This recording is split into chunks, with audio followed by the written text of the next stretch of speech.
Entrepreneurs think, understandably so, that they are the most important thing in their business, in their endeavor, in their idea. And they are, because they're a catalyst. But the biggest fallacy is that we would do things on our own. Because why would you neglect everyone else's learnings and everyone else's lessons if they're openly willing to help you? I want you to be comfortable asking for help. I'm bad at it. I'm actually telling you guys so that I can hear myself, so that I'm more comfortable asking for help.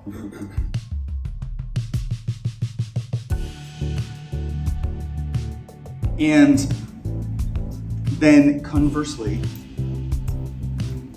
I fully believe that the best way to help yourself is to help someone else.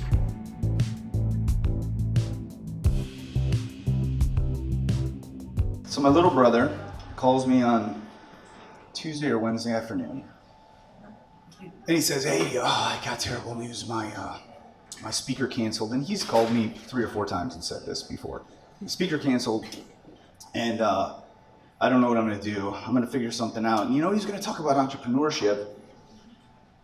And it dawned on me that maybe I knew somebody that could talk about entrepreneurship. And I was like, really? Who? And he goes, "Please don't make me say it." I said, "Well, this is about the busiest week that I've had in probably at least 2 years since the pandemic. So, of course, this is the week that you're going to call me. And yes, I will do your thing." And then it dawned on me. It's finally happened. Thomas has run out of good ideas. So I was thinking about, all right, what am I going to say? What am I going to talk about? And I'm going to say something about entrepreneurship and about my journey. So I want to kind of start, before I tell you my journey, with this thing that I tell people when I meet them and I talk specifically about entrepreneurship. I have this kind of cartoonish story that I've made up. So to me, being an entrepreneur is you're not an entrepreneur one day, and then the next day you're laying in your bed and you wake up and it's 4 o'clock in the morning. And you don't wake up because you're a morning person. You wake up because you can't sleep, you're panicked, you're freaked out, and it's your first day and you don't know what to do. So you wake up and you open your eyes and you look over the side of your bed, and there's a clown staring at you. And I put a clown in the story because clowns freak me out, and I don't really trust anyone that's not freaked out by clowns.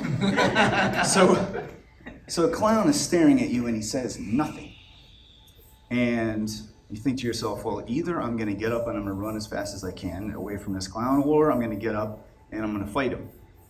So you stand up, and the first thing that the clown does is he kicks you right where it hurts. And then the clown runs away. Out your front door, gone. Fast forward to the next day, because really it doesn't matter what you're doing in your entrepreneurship journey. It matters about the clown. So the next day, you open your eyes, it's early in the morning again.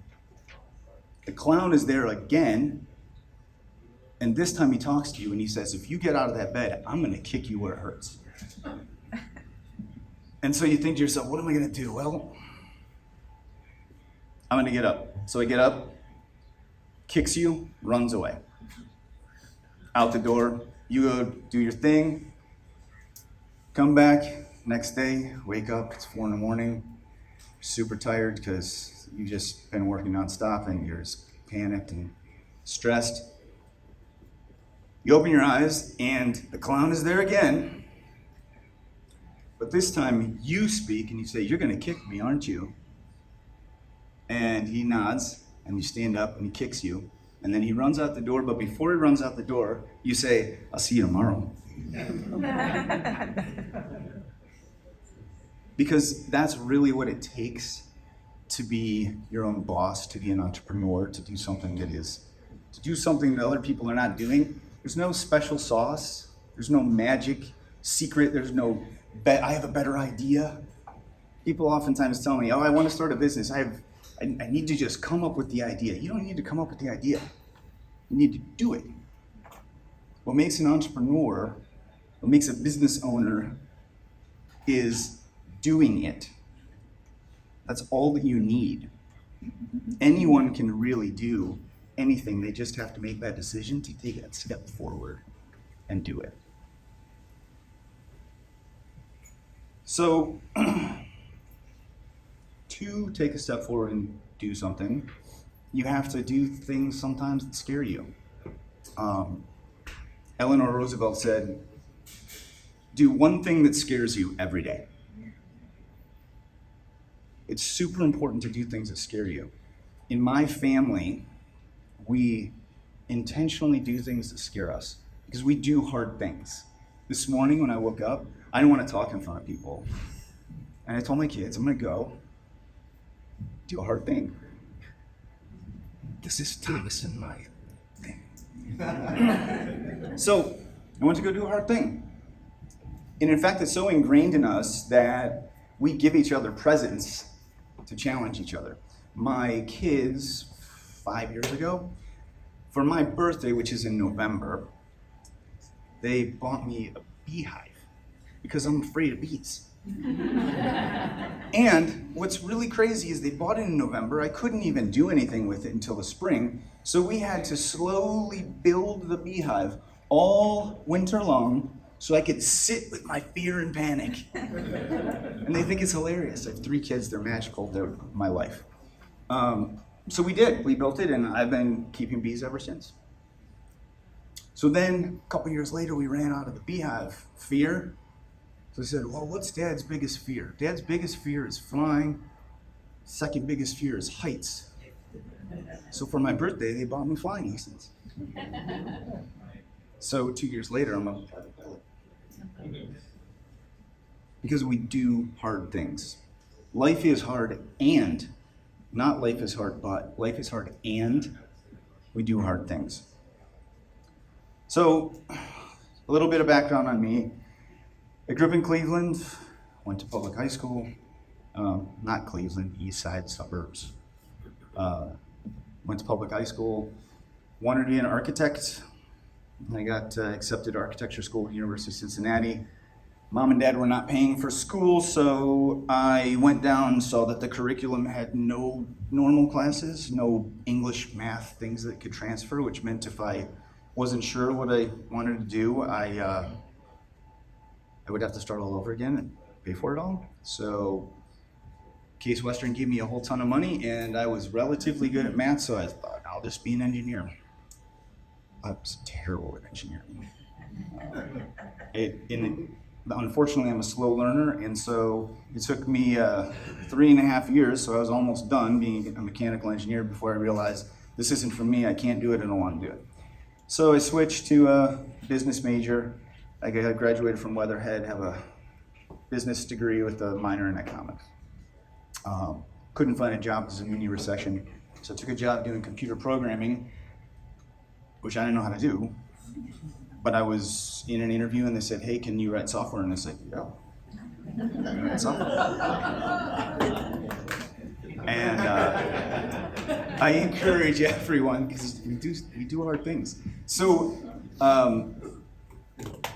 I am a father of 2 girls and a little boy, and one of the things that's super important to me is that my kids learn how to take risks. And raising 2 daughters, I've learned that they are oftentimes in school not encouraged to take risks. And it manifests itself terribly in adulthood for women. Because boys, they learn when they're little, just do the minimum. And if you're given a microphone and you're given 2 days, just wing it, it'll be fine. Everybody will love you. So, it's true. The same thing is true for girls. Same thing is true for women, but they're not encouraged that way in school. And I just want to make sure that we encourage our little girls to take risks.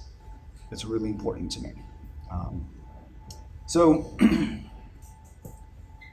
I graduate, get this job, computer software, write some software for the Cleveland Clinic. They use it for a hot minute to do pension benefits, whatever. 7 years go by, I got a job offer in Charlotte, North Carolina to work for a national company, and I was like, this is awesome. I came home to say, hey, Katie, this is my wife, I said, guess what? I have great news. And she said, hold on a second, I have great news too. And I was like, awesome, what's your great news? And she goes, I'm pregnant. She's like, what's your news? And I was like, you're pregnant. I eventually told her, but I didn't move to Charlotte. Both of our families are here, and so we stayed. But it's one of those situations where I was already kind of sold out on my job. I don't want this. So I took a job for a manufacturing company that was partly owned by my in-laws, my father-in-law. I worked there for 8 years. I was a pseudo-executive. I was an executive, but I was kind of part of the family. So I was in a position of power, but I was young. The company grew really fast. And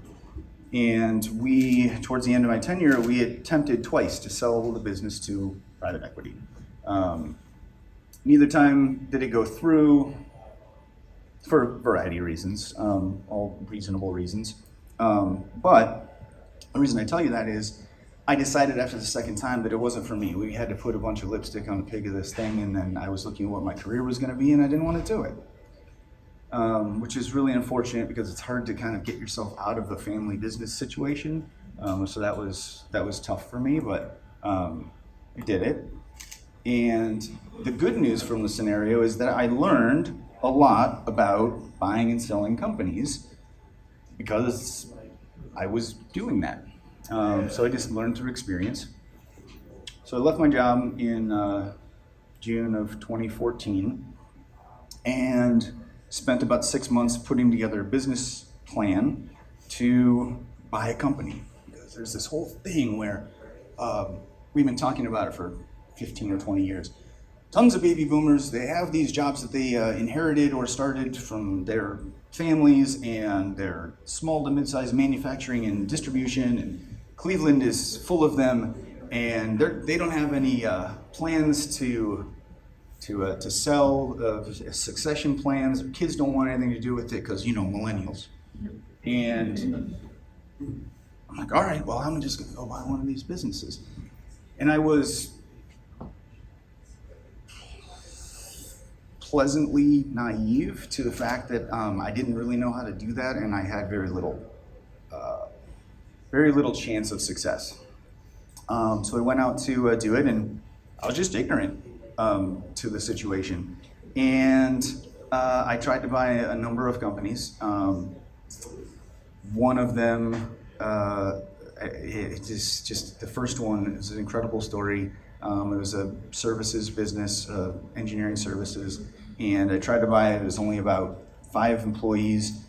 The guy who owned it and started it was 79 years old, and I had one of those moments where you think to yourself, how did I get here? How is this my life? Everyone has a different life experience, and you really don't know where it's going to go.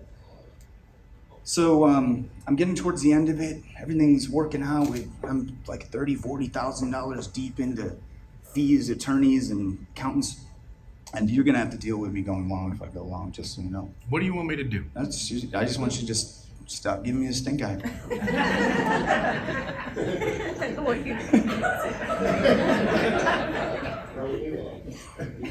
So I get a call from him one day. He said, hey, I'm in the hospital. I'm at Lake West Hospital. I said, this is terrible. And leaving his name and everything out, but it's terrible. Let me know when you're out. We'll just deal with stuff then. He goes, no, I want you to come to the hospital right now. We need to figure this out. I need to get this done.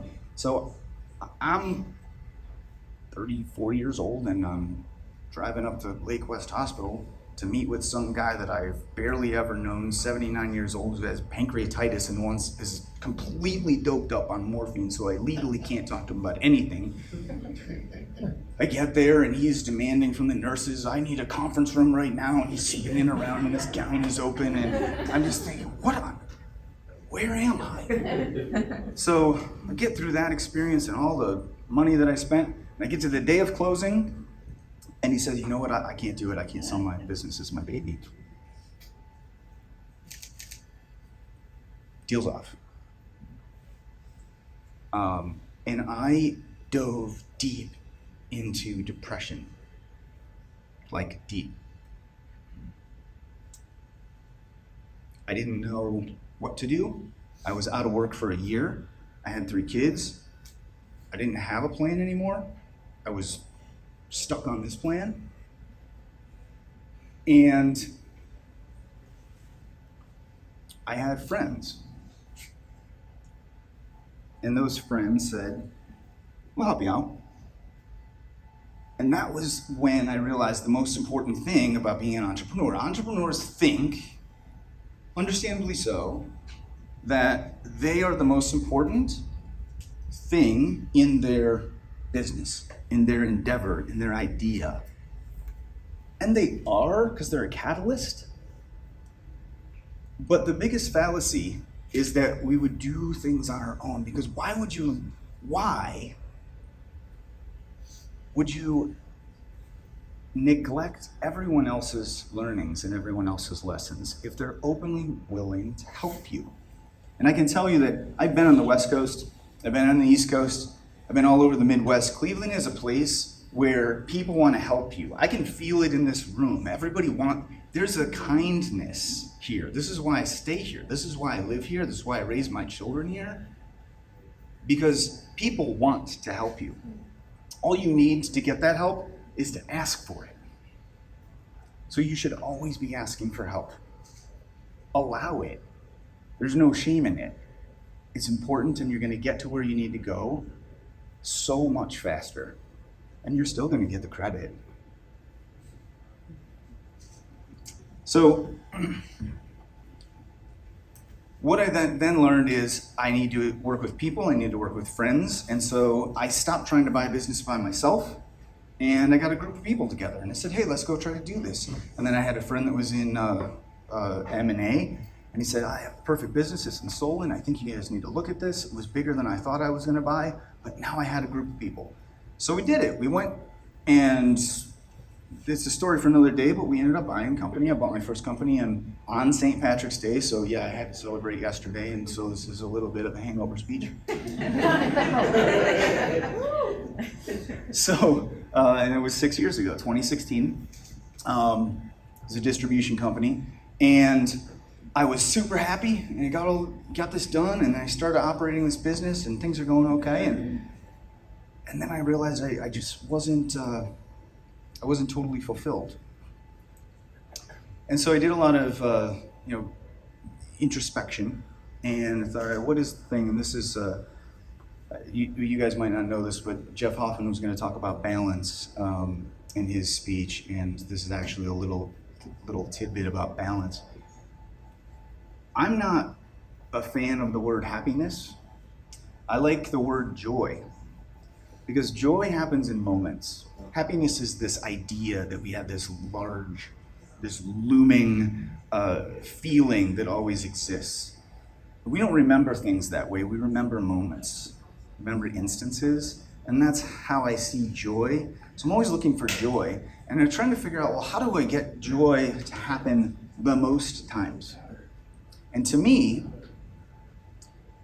I'm not joyful when I'm focusing, and I'm talking about my career, just balance in all parts of life, but in my career, I'm not joyful when my scales are out of balance and I'm super focused on my capitalistic nature. I'm making a bunch of money, I'm super successful, and I forget about people.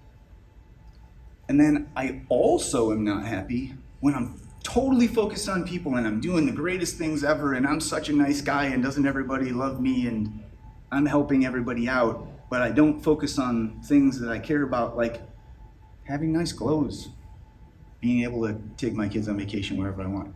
I like both of those things. So what I found was I need to make sure that my scales are constantly doing this. Because every time that they meet in the middle is joy. And it's impossible to keep them flat, but I just try to keep them balanced as best I can. I encourage you guys to look for balance in your life. So what I do then is I look for entrepreneurs. I have breakfast and lunch with new people as often as I possibly can. Usually, probably 4 days a week I have breakfast and lunch with someone. Never Eat Alone. You guys have never read that book. It's an old book, but it's a really good book because you're wasting time if you're eating by yourself. It's easy, you have to do it anyway. Especially if it's just coffee, because you're not really a big breakfast person. It's cheap. $5 and you have a meeting. So I meet with people constantly and I talk to them about what they want to do. And I'm a fan of buying companies that already run. I do occasionally get involved in startups, but startups are very, very, very difficult. If you talk to entrepreneurship professors at colleges, they will tell you that buying a business is the way to be an entrepreneur and guarantee yourself success. Starting a business is super hard, and I respect people that do it. And like I said, I actually have been involved in some successful startups, but that is a hard way to go. And if you do go start something from scratch, please, please, please get a group of people around you to support you. So I buy businesses. So I look for businesses that are small to mid-size, manufacturing and distribution. Just like I said, it's super boring. We give you guys all kinds of numbers and everything and bore the pants off of you. But I look for entrepreneurs because I invest in the jockey, not the horse. I have partners that I work with that they look for the horses, they try to find the businesses. I don't really care what the widget is that we're making or that we're selling. I care about the person that is going to be running the business. Once I find the person and we find an opportunity, we then use our network to close the deal. We have a 90% close rate on transactions that we look at with an entrepreneur and introduce them directly to a seller, which is unheard of. And it's because we look at things psychologically and we try to match people up. I try to match a seller up, somebody who owns a business and they look at their business like one of their children. I try to find somebody that they can see is going to carry on their legacy. It might not be exactly the same, it might be totally different, but they're going to be comfortable with that person. And what's interesting about doing that is that the people that I find have a completely different skill set than the one necessary to buy a business. So we just bring all that to the table. I have investors. We don't have a fund. I'm not a PE guy. We just have a couple of people that care about other people that also like making money. And I match investors up as advisors to an entrepreneur, match it with the business. We buy them. I've done it 7 times, exited 1, and it's been extraordinarily successful. I'm really happy about it. So the next thing I wanted to tell you guys is how I go about identifying an entrepreneur. So I look for only 3 things. And my kids actually the other day, my son, he's 10 years old, he saw my wife calling and her name popped up on his cell phone and it said, Katie, ice, right? In case of emergency. He said, hey Dad, why does it say ice by Mama's name? And I was like, well, it could be like, lots of reasons. It's in case of emergency. She, at one time, one of her coworkers used to call her Ice Queen. I mean, there's like lots of different reasons. But, so it's there because of in case of emergency, but it's also there because of what I think about her and what I am looking for in entrepreneurs. I am specifically looking for integrity. And to me, integrity is doing what you said you're going to do and owning your mistakes. That's it. I just want people to say, this is what I'm going to do, and then do it. And if something doesn't go right, don't blame it on someone else. It's a really hard thing to interview for. It's a hard thing to figure out. So that means that it takes me many, many times of meeting someone to figure out whether or not they have integrity. And I generally try to figure it out by asking them weird questions like,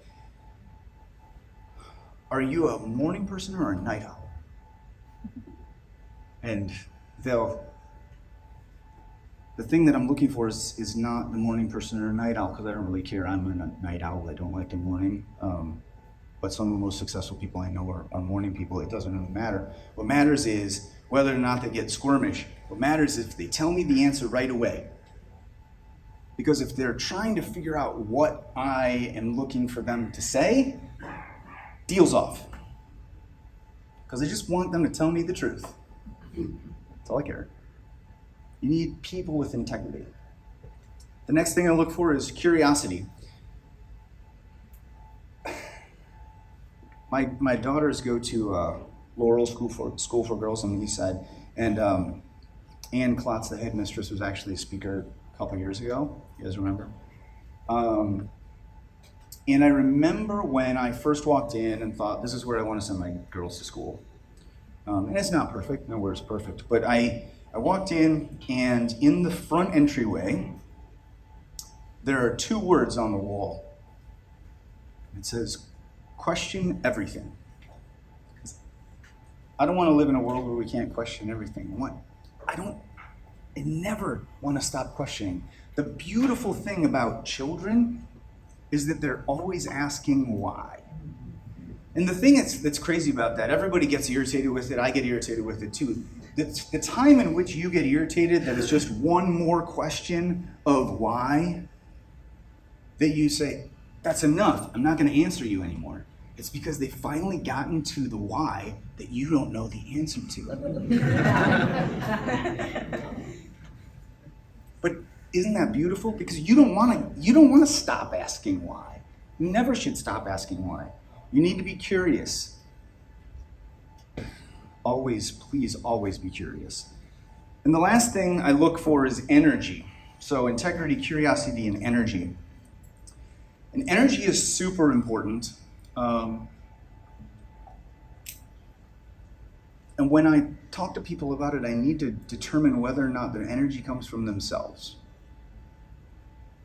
Because you can get motivation from other people, you can get comfort from other people, you can get ideas from other people. Your energy comes from you. You have to wake up in the morning and think, the clown is gonna kick me right where it hurts. I'm gonna do it anyway. And then I'm gonna have a smile on my face when I walk out the door. And I'm gonna give my gift to everyone else. If I meet somebody who is attempting to give their gift to everyone else, that's the person I want. I want to back you. I want you to run a business with me. That's what I'm looking for. You're also looking to end. All right, fine. So, so it's 2 things. I just want to remind you guys: don't do anything alone. Always be looking to, not be looking. I want you to be comfortable asking for help. I'm bad at it. I'm actually telling you guys so that I can hear myself, so that I'm more comfortable asking for help. And then conversely, I fully believe that the best way to help yourself is to help someone else. When you're hurting the worst, when you have no time left, because it's the busiest day that you've had, busiest week that you've had in 2 years, and somebody calls you and says, can you please drop what you're doing on Friday morning and do me a solid? And you want to say, do it, because it will help you. Thanks.